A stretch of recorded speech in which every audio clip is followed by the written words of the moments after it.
Dude, I did it! Holy cow. What did that take? 20 minutes for me to get up?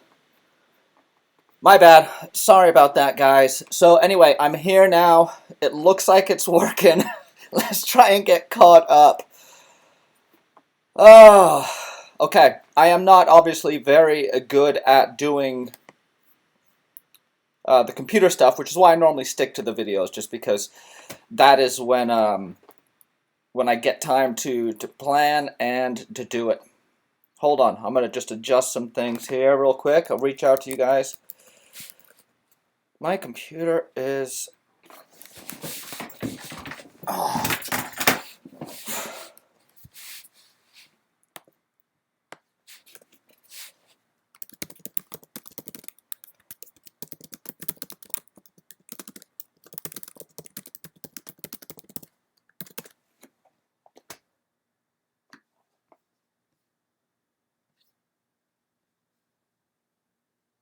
Okay. Oh man. Okay. We're here. Okay, so let's start at the top. Welcome to Merrick's Garage. Thank you guys for tuning in today and hanging out with me. I apologize for all the BS drama that we've had with getting this thing set up. As you guys can undoubtedly tell, this is why I stick to videos, because I can plan them, I can shoot them, I can edit them, I can make myself appear well-spoken, and I can upload them at my discretion. So anyway, we're here. I'm going to give you guys an update on where the channel stands, what I've got coming up, answer some questions that you guys have been throwing up at me, which is mostly, why are you so retarded when it comes to computers? But anyway, let's back up. Back from the Rubicon trip a couple weeks ago, I have so much footage. Everyone on this trip was really cool. And it was put together by a good friend of mine, Esteban Solano, out in Bakersfield. He invited me on this trip a few months back, and it was a small group of guys. Everyone's competent, everyone's wheeled before, rigs were well built. I knew there was going to be no drama, unless I bought the drama. But what ended up happening was we had a fantastic time. We didn't have to muck around with, difficult extractions or broken vehicles, so we got a lot of time to film and just have a blast. So I have about a quarter of a terabyte that I'm working through. What that means for you guys is I have some really, really cool videos coming up. And let me just talk about that for a second. I love making videos. I know that's a dumb thing to say as a YouTube creator, but it's probably one of the main reasons I started doing this in the first place. I love the creative element that I get from making videos, specifically when I can tell a cool story. So when I'm telling something cool about a fabrication project I'm doing, or particularly when I'm on a really cool trip, I love to be able to put that into a video story and upload it to share with you guys. So I've been having a blast putting these together. There's going to be 3 videos, day 1, day 2, and obviously day 3. The way it's going to break down geographically. Day 1, we travel from Loon Lake, which is the western point of the trail. We went west to east, so we went Loon Lake to Lake Tahoe. So we start at Loon Lake. Day 1, we got to Buck Island. That is pretty much the route that most people take. It's the longest day. It's got the most territory to cover. And while not the most difficult obstacles, it's just quite an unrelenting day. Day 2, you go around Buck Island, which in my opinion is probably one of the hardest parts of the Rubicon Trail. And then you descend down Big Sluice through Rubicon Springs, and you camp generally along the river right there. So that's day 2. Day 3 took us up Cadillac Hill, out past the observation point, all the way down to Sugar Pine and back out to Lake Tahoe. From there, the group split up. Everyone had to go different directions, but myself and 2 other guys decided to hop over to the 395 south and head south to spend some time on the Eastern Sierras before the trip was over. So that's what's coming up. I'm excited about it. I've been putting a lot of hours into this video. The truck worked awesome. It did exactly what I wanted it to. It just performed great. There was nothing substantially wrong, nothing that I felt like I needed to address, nothing that was going to limit my enjoyment of the trail. The truck just rallied. And the fact that I've been home for a couple weeks now and I haven't had to do any major repairs on the truck. Anyway, so that's where we are. Let's jump into, I want to see a little bit about what you guys are asking. Let's see if I can slide this down here. Reuben Clark, what's up, brother? Good to see you on here. Who else we got? Oh, we got some Reckless Wrenches on here. Good seeing you guys. Missed you guys since we haven't seen each other since Easter Jeep Safari. Who else is on here? Oh, Derek. Derek was the man. Derek was our leader on the Rubicon trip. I'll keep it short, but we got some surprises coming for you with what Derek was able to pull off with both his vehicle and his fab skills, specifically his drivetrain shop that he runs out of his garage. But you'll see that in episode 3, I think. Who else is here? Oh, we got a bunch of people. This is great. Thank you guys for showing up. So let's see. In the Blazer Bash, do you need a license to enter? Baker's crack. Okay, anyway. So back to the live stream. What do I want to talk about? I know you guys had asked me a bunch of questions, so I'm going to go through some of the questions that I have received and kind of answer some questions that I think I want to clear up too. Let's just get it out of the way. Lifting tires, 40-inch tires on some kind of lift. That is the #1 question I get pretty much every video I upload. So there it is. That's the answer to that question. I also got a question regarding the headers that I use on my truck. That one surprised me because I use Schoenfeld headers. They are linked down below in my Amazon store. The Schoenfeld headers are fantastic. They fit great. I've had no problems with them. But when I did the LS swap, I had so many people telling me that you're not going to be able to find headers that are going to fit, that are going to clear, they're going to do this. I had very few modifications to make to them. So if you have an LS and you want to put headers on, I would recommend the Schoenfeld headers. They're $200 or $300, and they've worked great for me. What else? What other questions do we have? When are you going to come out and admit you're an overlander?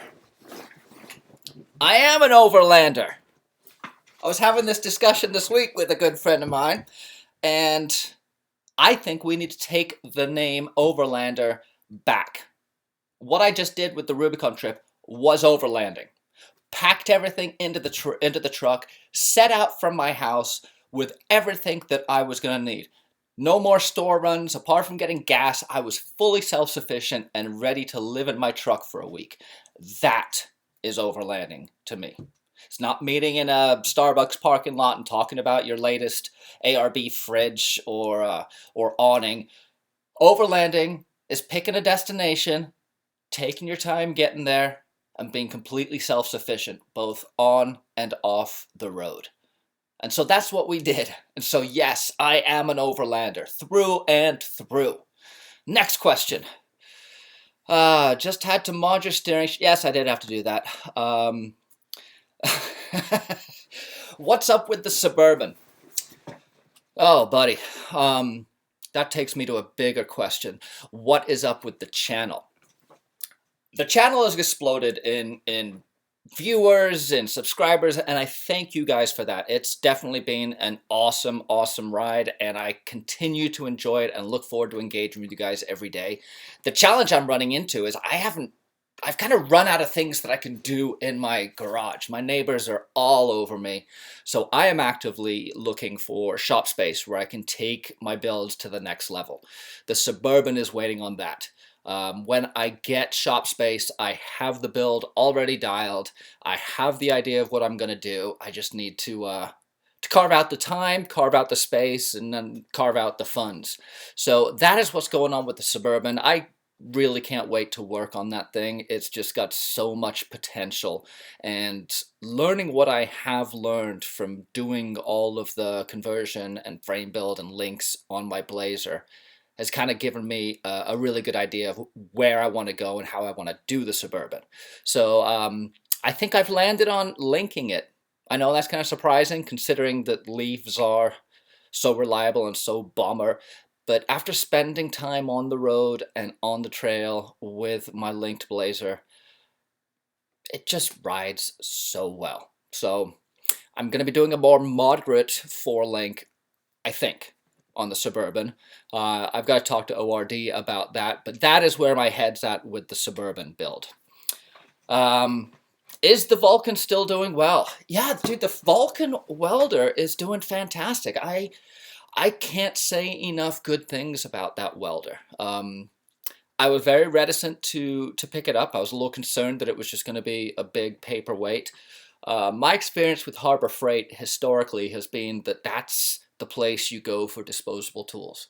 If you have a friend who's looking to have an emergency kit of tools, send them to Harbor Freight so they can buy a socket set they can throw in the back of their car.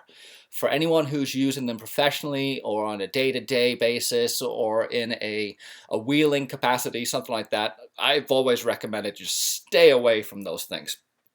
But Harbor Freight has been turning it around, and I took the plunge with their Vulcan OmniPro 220. I figured they've got a great warranty. If it doesn't work, I will return it. And apart from that hiccup I had with the gas solenoid in the beginning, where I just went and got a new unit, it hasn't messed up. It hasn't left me high and dry. The settings are always accurate. The welds I get out of it are consistent. The weak link in that product is me.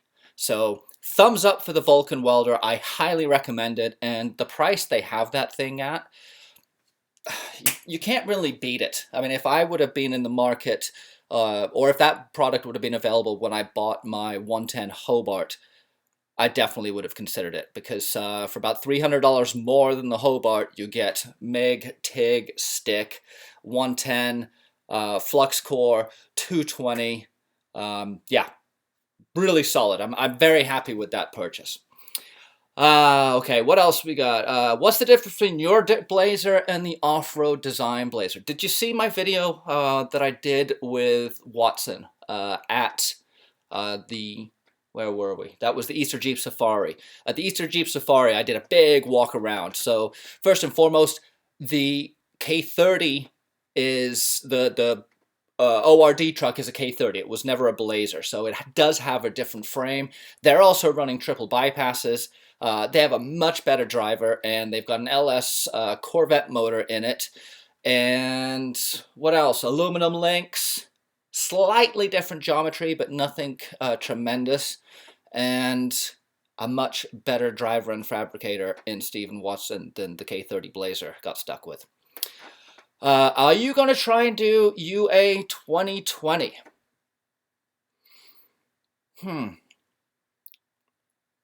I don't know. I haven't been asked to.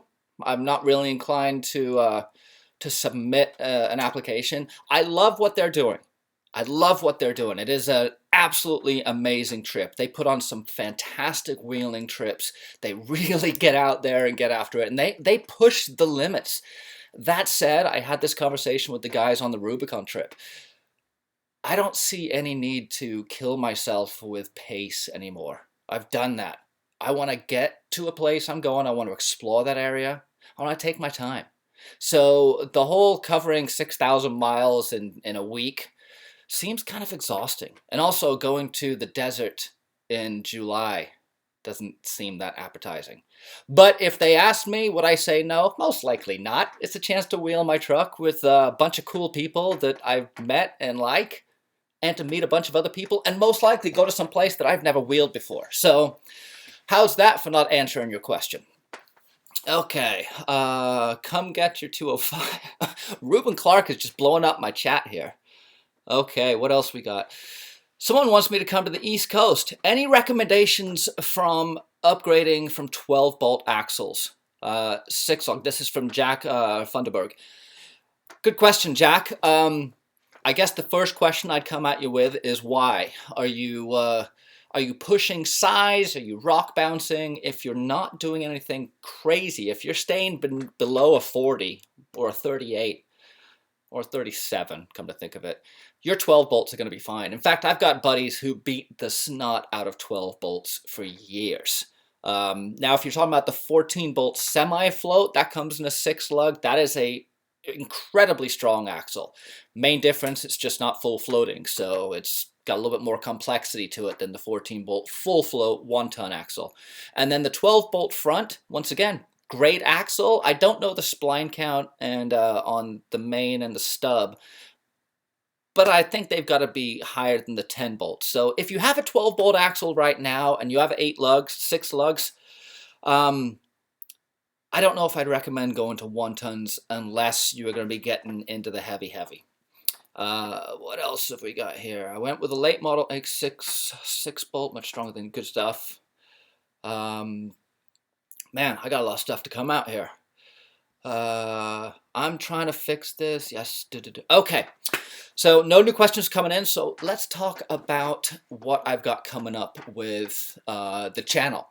So the trip is behind me. I'm probably going to be staying fairly local for the next, 3 months. I want to get the truck clean, lean, and mean. Right now, as I expressed in the video last week, the skeleton is bomber, but the outside is looking pretty roached. So I have a plan to basically fix all the body panels. I'm going to be cutting off my factory roof and swapping on another factory roof. I'm not going full convertible. And basically just making the truck look as good as it performs. I want to relocate my batteries. I want to bring my PCM and all my electronics inside the cab, out of the engine bay. I want to free up space on the tire liners and basically not have a bunch of stuff hanging off of all that, whether it's wheel liners, arches, or core support. So that's the next fabrication challenge. I'm most likely going to be doing that in pieces. I kind of want to keep the truck up and running. So that's coming up. But yeah, don't foresee the truck going down for that. I think I'm going to be able to get everything piecemealed slowly instead of having to, basically cut the truck in half and wait for 6 months while I fix it. Pismo. If someone offered me $100,000 for the Blazer, would you take it? Are you offering me $100,000, Orange Highlighter? Because that would really take my channel to the next level, having a new build to do. That's a tough one. There is a sentimental aspect to this Blazer. I don't know how many of you guys know this, but I bought this Blazer with my own money in 1994. I was still in high school. It was my buddy's truck. It had 73,000 miles on it, and it was bone stock. And it was my daily driver. Oh, man, all the way through 2000, 99, something like that. So it's been through a lot with me, and now a lot of it has changed. There's not a lot that's original anymore. There still is a sentimentality with it, but $100,000 is a lot of money for a truck.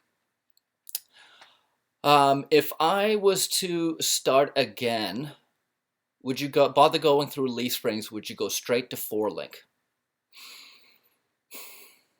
Once again, it depends on what I'm trying to accomplish.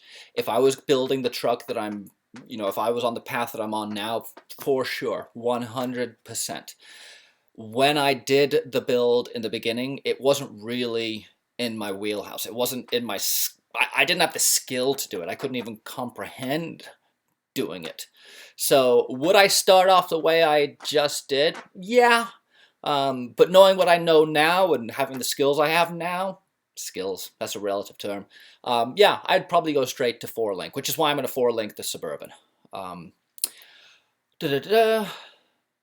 JC, yes, I am seeing this. I see it, JC. I got you, bud. Have you ever considered building anything different? Oh, yeah. I got a bunch of cool ideas. I'd love to build an XJ. I think the Jeep XJs or YJs. Which one's the four-door Blazer looking one? I think that's a great platform to start off of.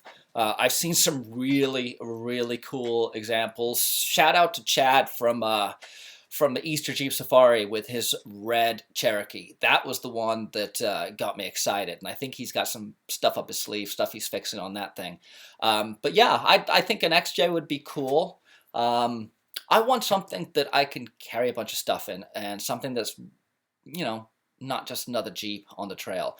So Building a Scout would be really cool. My buddies in high school all had Scouts, Scouts 1 and Scouts 2, and so I always loved those guys. They were very utilitarian, very, very robust, and just seemed to, be hard to kill. So a Scout would be a cool build. And then a Land Rover.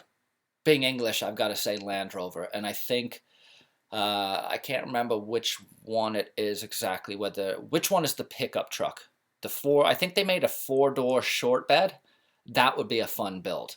Yeah, so, but there's all this cool stuff that I see. I get crazy ideas of building a Prius into a rock crawler, or, taking something that you don't expect, like a 1980s Corolla, and just making it just crazy. But that's more like, crazy ideas that I have when I'm sitting alone by myself. I don't use my K5. Where are the beers at? Link the Suburban. Oh yeah, Robert's Custom Trucks. What's up, dude? Any of you guys in Orange County, if you need help, or SoCal, if you need help with your Blazer, I've sent a couple guys to Robert over at Robert's Custom Trucks, and he does amazing work. Good dude, square body enthusiast. So there's a quick plug for you, bro. I do not use my Blazer. I don't use my K5 off-road unless I have to. Kyle, I don't even know what to do with that comment. What do you mean if you have to? You get to. You have a K5 Blazer. Go off-road with it. Are Deaver springs the best upgrade for ride quality and off-road capability? No. Call Off-Road Design. Those guys know all about springs, and if you want a good set of springs, give them the parameters you're looking for in terms of ride height, in terms of comfort, in terms of foreseeable applications, and they will set you up. I believe they use Deaver or Alcan, but they have the secret sauce for setting up leaf springs. So call them. Call Off-Road Design. Are you still running the Bilstein coilovers, and how are they holding up? The Bilsteins are doing fantastic. Yeah, couldn't be happier with them.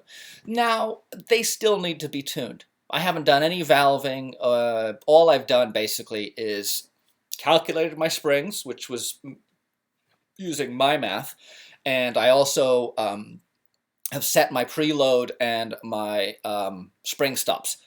But I need to do some valving work. I know I can get small bump compliance out of them, and I know I can increase the progression, because right now they are very linear. Land Rover Defender.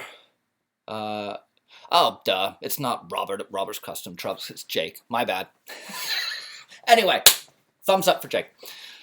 Okay, Aaron wants to build a Raptor. Yes. I like what they are doing. Man, that Ford Raptor it's legit. Especially the new one they've come out with. I don't know too much about it, but if the Bronco comes out with a Raptor base, game over. I mean, that would be a stupendous build. Expensive, yeah, but immensely capable. What else we got? I'd build a Raptor with an LS. Yeah. Mixing the two would be kind of nice. Who's got a wheelchair carrier for sale on SoCal? Don't know about that one. Deaver's last ORD springs don't. Okay. Give the mailman. My mailman is awesome. I have to get you guys some video on my boy Matt. I'm not sure if that's him who just commented, but if it is, what's up, dude? He always comes. He's actually helped out before, like helped me move some of the heavy stuff. I've got a really cool mailman, and FedEx and UPS drivers. Those guys all know me. They're used to carrying heavy stuff to the door, and so yeah, I gotta give my boy Matt a ride in the Blazer now that it's running again. Okay, what kind of gas mileage did you squeeze out with your LS swap driven like a grandma? Much better than the original engine. Oh, let me grab a drink of water here.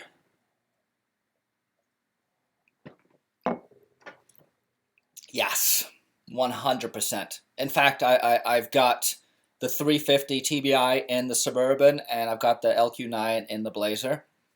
It's night and day. Now, I love driving the small block. It's got so much character. The way you drive it, the way you have to treat it. It has personality. But the LS is just, it's a machine. Literally, it's a machine. And I have seen as high as 19 miles to the gallon on that thing.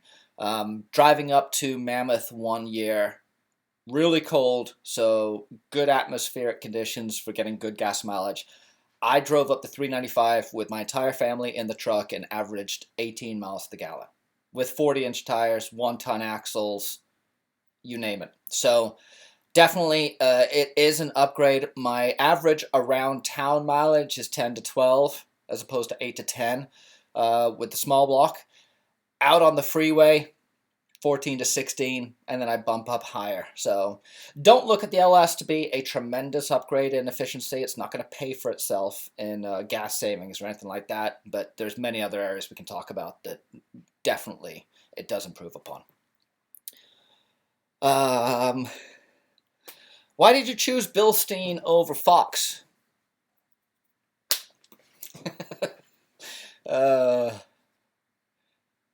Where's the bit? Well, okay, been asked a couple questions about this. I'm 2.5 years sober, so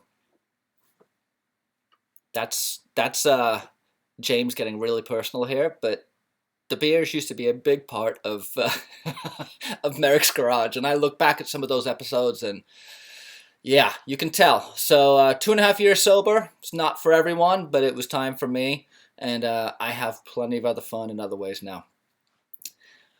But 88, 14 bolts. But I'll say my people.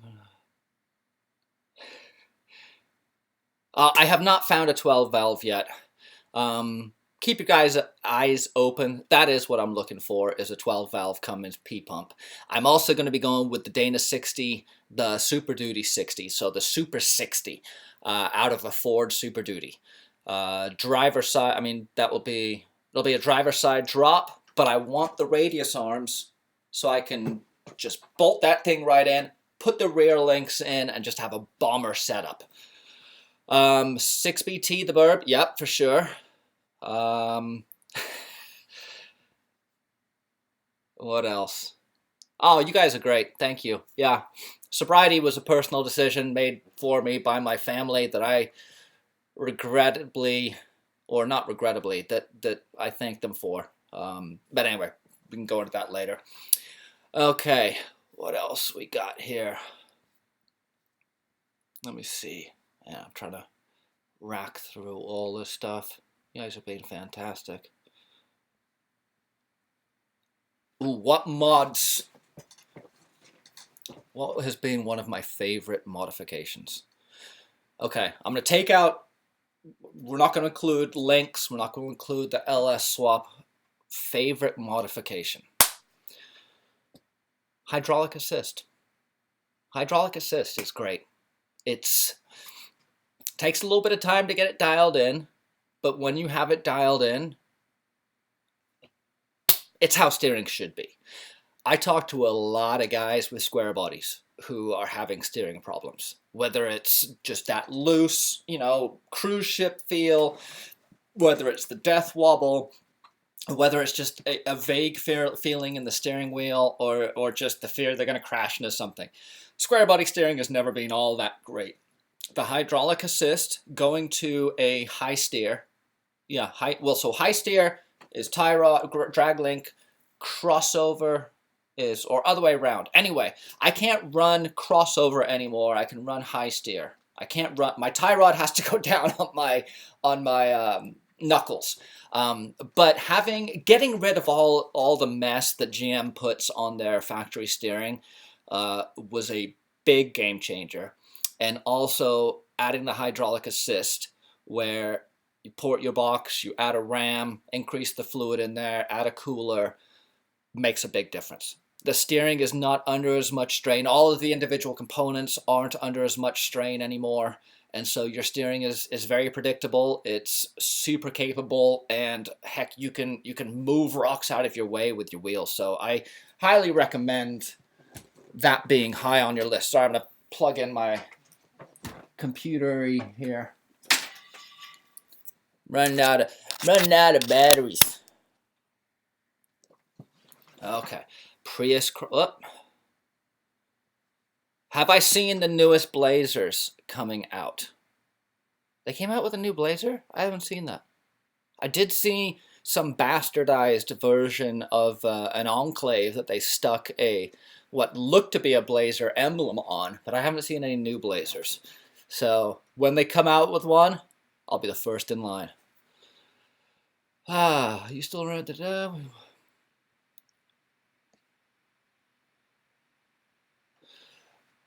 When you have the links, that can be fun to comment. What would you recommend for the first truck? For who? For someone? Well, if it like for my son, that's a tough one. I want safety. I want something with a big engine that takes a lot of money to get anywhere to limit how far he goes. Or my daughter. CUCV. 1986 diesel K5. That's a great first truck. You can't break it. Tons and tons of torque. It's a Blazer, and I guess it gets decent gas mileage, so that's a win. Are you still on the stock knuckles? Nope. Well, yes, I'm on the stock knuckles, but I plated them.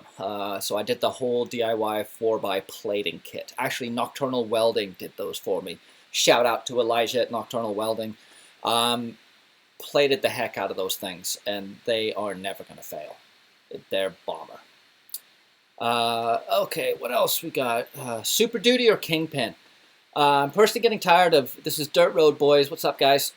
Super Duty or Kingpin? I'm getting tired of greasing bearings, so I got a Super Duty to replace my F350. What is your take? Currently grinding my brains out on an 11 Super Duty. Oh man, I've got to start researching what... I don't think you can get a Kingpin in a Super Duty. And I do have my concerns about not being Kingpin. But it's one of those things, what are you going to do? What would you recommend? I got an A5 down. What offset? What wheel offset? 4.5 inches I think should do you good. Plink, no more money. Diesel doesn't get gas. Oh, yes. I know, I'm just, the diesel's not going to get great gas mileage, but, I mean, it's a 6.2 Detroit diesel, so it's, yeah, you know what I'm trying to do. What else did I want to discuss with you guys? Am I going to go to Blazer Bash next year or Full Size Invasion next year? So far, my plan for next year is kind of up in the air. I'm bummed I missed Blazer Bash this year. My truck was back and up and running in February, kinda, in time to make it out to Hammers, which I will be going to next year also. So by getting my truck up and running, it kind of lit a fire, and I realized, like, I can make it out to Easter Jeep Safari. And so going out to Easter Jeep Safari, wheeling with all those guys at the Full Size Invasion was awesome. I'd love to get out to Blazer Bash. I've been mentioning doing it for years, and I'd love to just meet that entire community of CK5 community. I've been on CK5 for about 20 years, lurking, and learned a lot from that community. What I loved about the Full Size Invasion was the juxtaposition of the Easter Jeep Safari crew and the Full Size crew. Full Size crew were my people, man. They built their trucks, they designed them, they fabricated them, they wheeled them, they fixed them. They may not be the prettiest, they may not be the newest, the fanciest, but they are definitely the most capable, and all the guys that you meet at the Full Size Invasion run are hardcore four-wheel drive enthusiasts. I don't just mean, you know, dirt heads who like to go bang around. I mean guys who have a respect for the environment, have a respect for the sport, have a respect for each other, and truly create some really cool builds. So that is what's going to attract me back to the Full Size Invasion next year.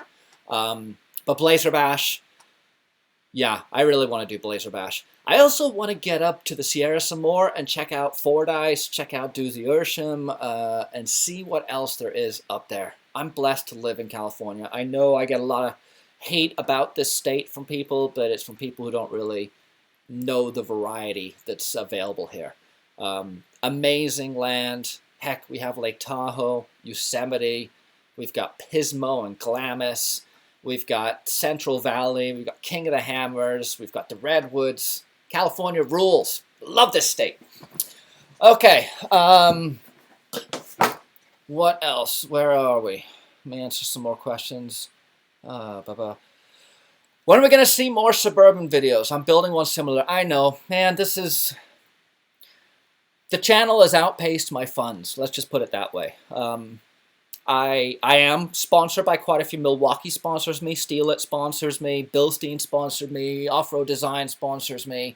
All of those help tremendously. Some of it is full product. Some of it is a discount. Some of it is a bigger discount than others. But this channel does take me quite a bit of money. And right now I'm just kind of saving up. You know, the struggle is real. I've got to get the money and the funds together so I can give you guys what you want on that build. So that reminds me, selfless plug here for my... Look at this. Dude, look. Boom.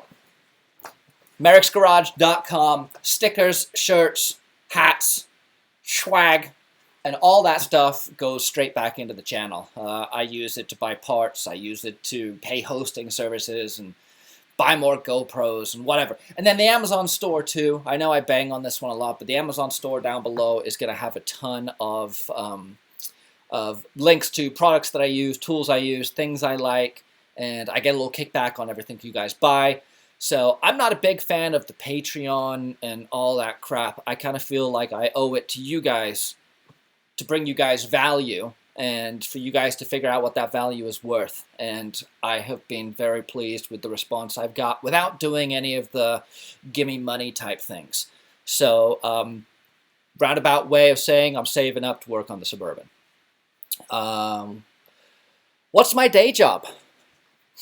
Medical device. I sell surgical implants. Here, I got a couple here that, let me show you, because it is pretty cool stuff.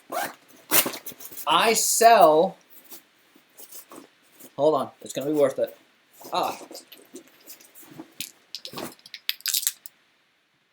Okay, this is a humeral head. So this goes right here on a total shoulder. This is an elbow. This is used for a radial head. So this goes right in here so you can pronate, supinate should you break your elbow. This is a stemless design. This would go in the humerus and the head would go on this. So that's what I do. I sell surgical devices. So shoulders, foot and ankle stuff, orthopedics. So I'm in the OR most days working with surgeons, putting bodies back together. Now, I don't do it. I just stand there and make jokes and tell them which way to turn the screwdriver. But that's my day job. And it gives me a ton of flexibility to bring this stuff for you guys. I start work early. I finish decently early. And it gives me time to spend time with the family, build the truck, and bring you guys this stuff. Aaron Mills wants a plug. There you go, dude. Plug for Aaron. Shut up, Aaron.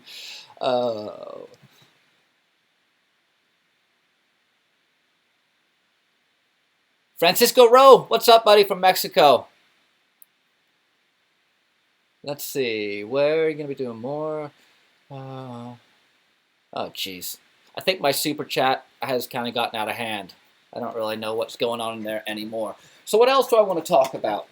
What do you guys want to know? Let's see. I discussed overlanding.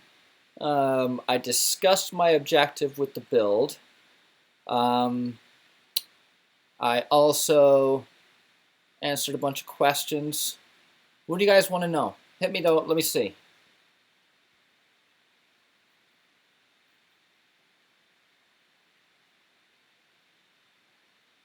Sorry guys, I'm just scrolling through to see what's come in. There's a lot here.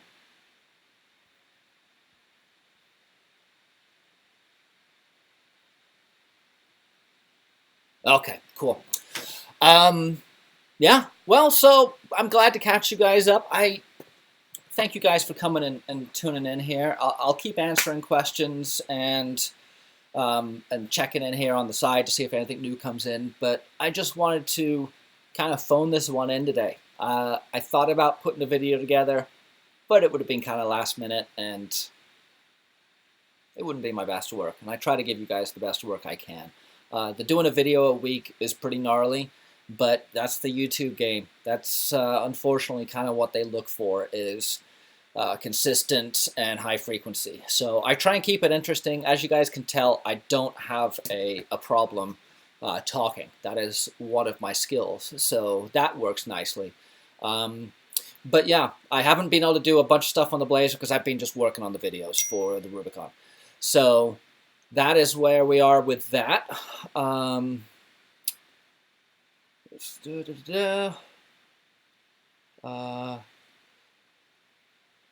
Will I trade one of my seat brackets for an NP241? Why don't you just sell your NP241?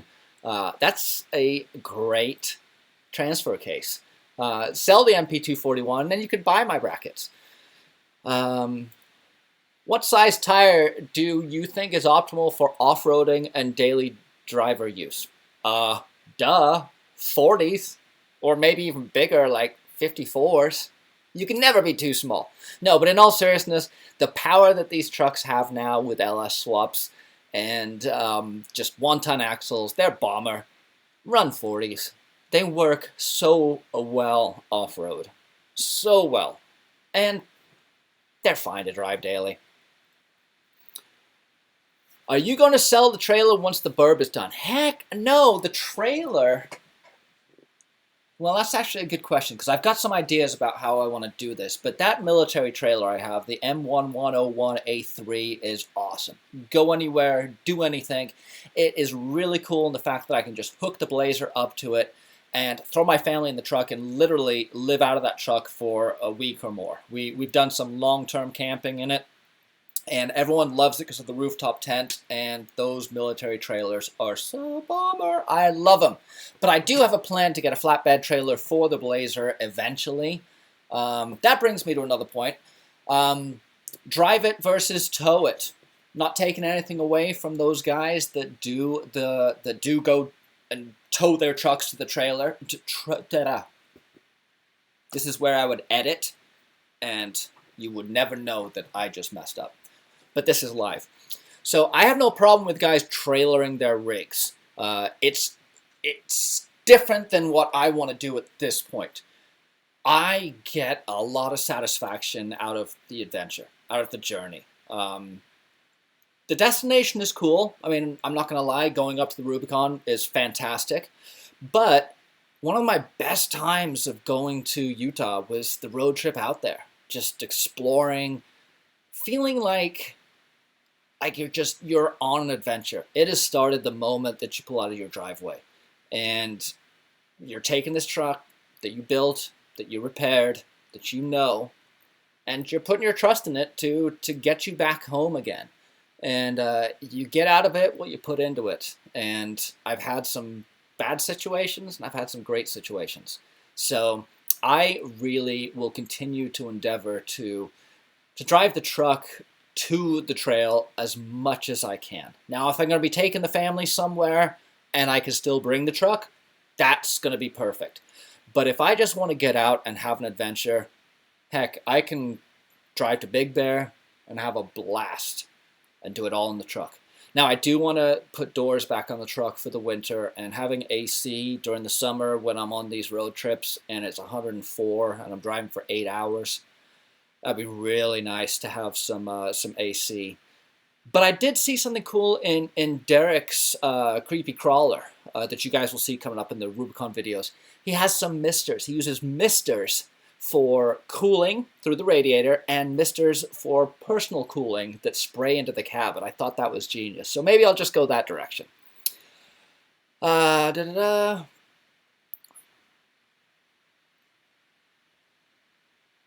You would be set for the build of 350 because of... The short video was... Oh, Kendall Smart asking about the video. Yes! Yes! Yes! that video was shot so well that that's the reason I threw it up in my community tab. It's so smooth. That's just a GoPro. The new GoPro stabilization and the iPhone, and I'm sure Android stabilization, is next level. I have been using gimbals for years. I've gone through probably 3 different gimbals. I constantly break them, and I finally retired them because the onboard stabilization is untouchable.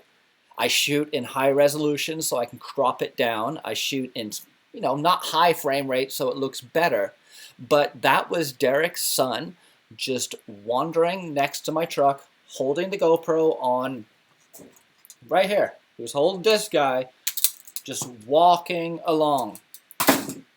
And it came out amazing. So that's what you guys have to look forward to. A lot of drone footage, a lot of stabilized GoPro footage, and a lot of just beautiful scenery. It really photographed great, and I was very, very happy with it. So that's why I'm talking about the Rubicon trip so much. The videos are just, they're spectacular. The country up there is just some of the best country in the world. What's my number? Aaron, I am happily married, but thank you. Have you ran Garden of Eden in Big Bear? I have not ran Garden of Eden. I have ran Gold Mountain and John Bull. So I'm going to be getting back up there to run it. I ran John Bull, loved it, great trail. Gold Mountain was okay. But I've heard that John Bull is basically the crown up there, so that's where I went to first. I have some plans to get up to 395, and I just want to explore that whole Eastern Sierra corridor. There's just so much stuff up there. You can just link up dirt roads for days. So look for my Instagram. Okay. I have multiple trucks. Close to where you're cruising. Okay. What else you guys got? Speak now or forever hold your peace. I apologize about this taking so long to get up. If you guys like this, I can do more of these. They're definitely easy. The videos do take quite a while, but as you can see, I'm no good at putting this stuff together, so that's why the delay. Plans to make an East Coast run one day. Yeah, why not? I mean, I just love wheeling, and I know there is some amazing country out there. It's just a long way, especially when I have what I have with Colorado, Utah, and Cali right here, man. And I've got to explore the Pacific Northwest. I did love what UA did this year when they went up to Alaska. Props to those guys. That was a legit adventure. That was an ultimate adventure. You guys like this live stuff, huh? Well, I kind of like the scripted stuff that I can do because the amount of times I film myself and I go back and edit it and I was just like, what a bozo. You look like such a clown. And I'll cut out whole sections. So the fact that you guys are digging this is fine with me. Is the burb going to be Cummins? And if so, you're going to auto a standard rut transfer case. 205. It will be most likely automatic. I want my wife to be able to drive it. And yeah, I could teach her how to drive an NV4500, but I think it'll be automatic. Maybe an Allison. I haven't checked into that too much. It keeps bouncing around. I keep going from LBZ, Allison, 205, 14 bolt to 6BT, NV4500, 205, 1 tons. I'm all over the place on that. Fuel tank size. How big is too big, and would you install a second tank in the cargo area? Are you talking about the Blazer or the Suburban? That's John Doe. If you were talking about the Blazer, I have a 22-gallon fuel cell in there that I need to seal because it leaks. And it is my fault. I did not do a good seal on the filler spout. And so, as you'll see in the Rubicon video, I leaked a lot of fuel. So 22 gallons for me is plenty. 22 gallons worth of fuel on the freeway is a couple hundred miles at least. couple 100 miles on the freeway in the K30 Blazer, you're ready to get out and put some gas in the truck. So my buddy Nick with the Durablazer has like a 46-gallon tank of diesel on his, and man, oh, that's a lot of fuel. Did you tie your roll cage all the way to the frame? Yeah, that's coming. It's tied in like 3 or 4 places.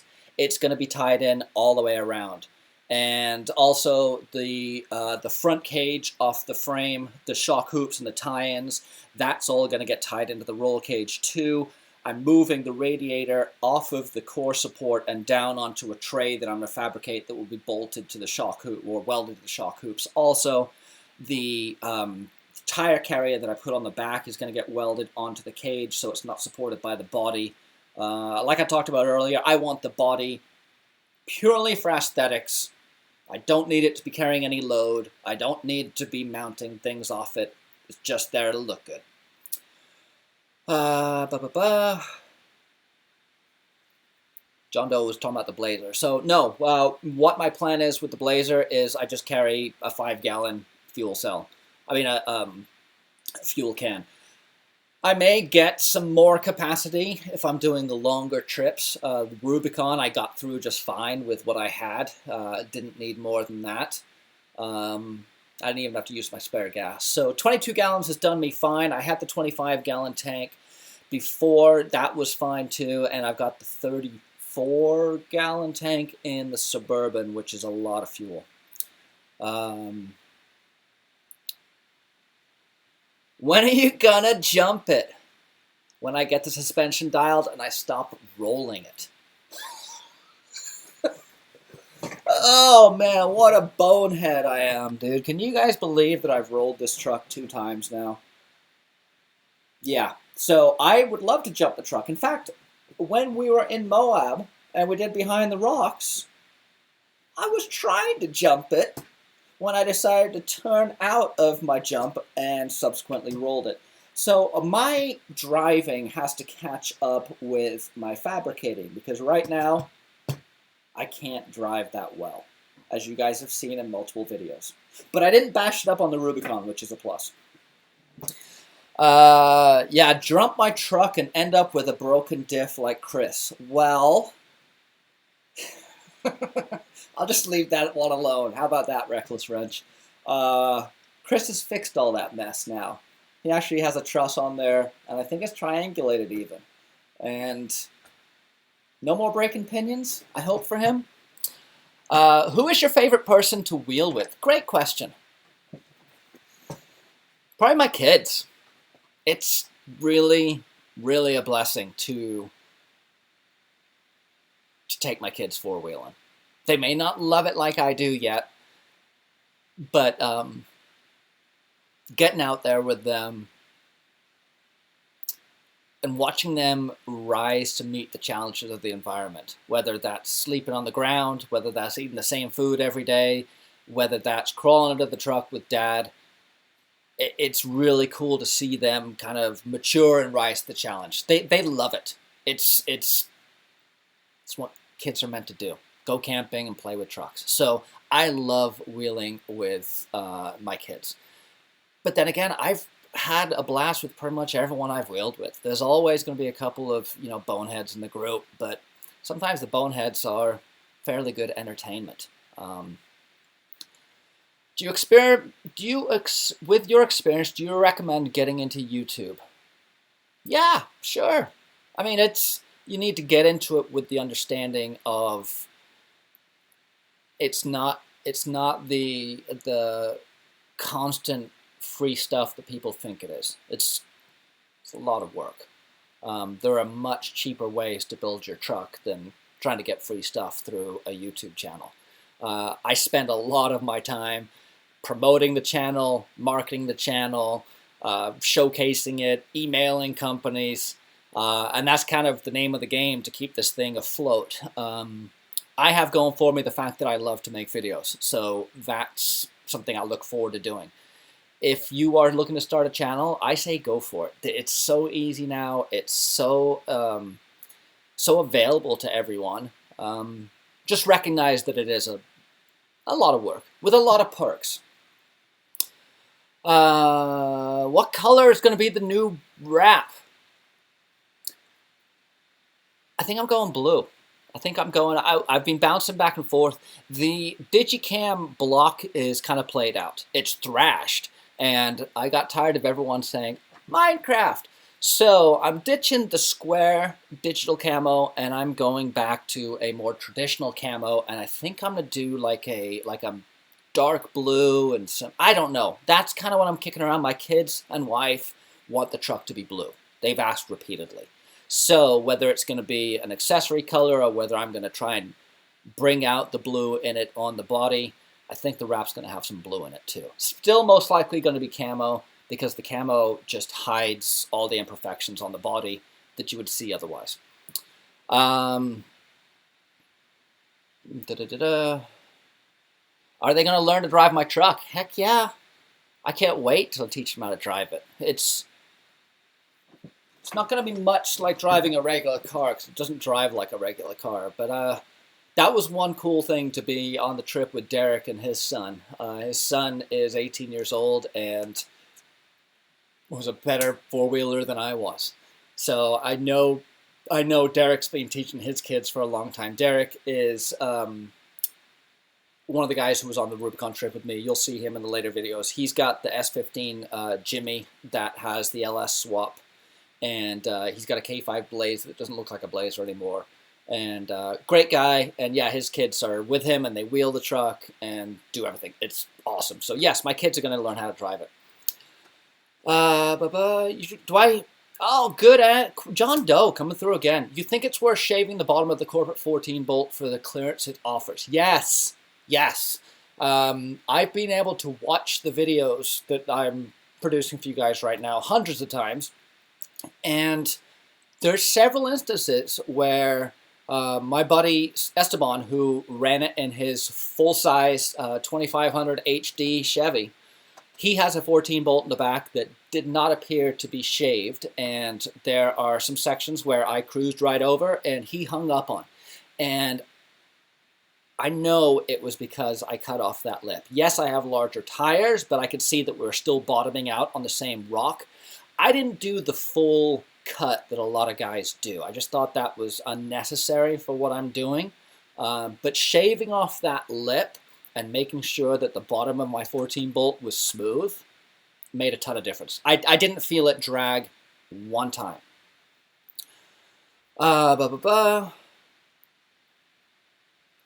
If you can only do one trip, run the Rubicon or hit Moab. Very different places. Very different places. I loved the solitude and the scenery of the Rubicon. That's my kind of country. That's where I've grown up. That's what I've spent all my formative years exploring. I'm very comfortable in the high Sierras, and I love it. Moab was completely different and jaw-droppingly beautiful. I'd like to go back to Moab when there isn't as many people. It was rather crowded. That's not my favorite. So if I had one trip to do, I would do the Rubicon again. And I'd spend a lot of time. I'd probably stretch it out. I'd probably do a day or two on the trail with no wheeling and just float in the lakes, explore, and just check it all out. Because it's stunning. Would you build a military Humvee? No. No, I wouldn't. I had one. Well, I didn't have one. I was part of a sheriff team that had a Hummer, and it was a pig. So wide, so underpowered, so heavy, pretty uncomfortable, and not as capable as a solid axle, in my opinion. So, no, I wouldn't. Okay, Aaron, I'll give you my number. Just email me. What else we got? Okay. You guys have been fantastic. We're going on an hour now. I'll do more of these. They're really simple to do now that I've got the software figured out. and it's a good way of me catching you guys up on what's going on. I often feel that I'm using the community tab quite a bit more, because the community tab on YouTube allows me to give you guys quick updates, much like Instagram. But I'm not sure how much of you guys are bouncing back and forth between Instagram, Facebook, and this. But I'd like to make YouTube be my main focus, but you know, we'll see how that goes. So definitely do more of these. Would I trust a leaf spring truck that was wheeled hard? Absolutely not. Leaf springs don't work. No, of course I would. Leaf springs are fine. I'd trust pretty much anything that was wheeled hard. I mean, stuff's gonna break, but that's kind of the fun. It breaks, you figure out why it broke, and you make sure it doesn't break next time. Okay. Well, that's about it from me today. I want to thank you guys. I'm just scrolling through all of this stuff, man. You guys are fantastic. Thank you for hanging out with me. Thank you for making the channel what it is. I love meeting all you guys, so if you see me, give me a holler. Flag me down. I always love meeting people. And yeah, look for the first Rubicon video next week. And we'll see you later. Merrick's Garage.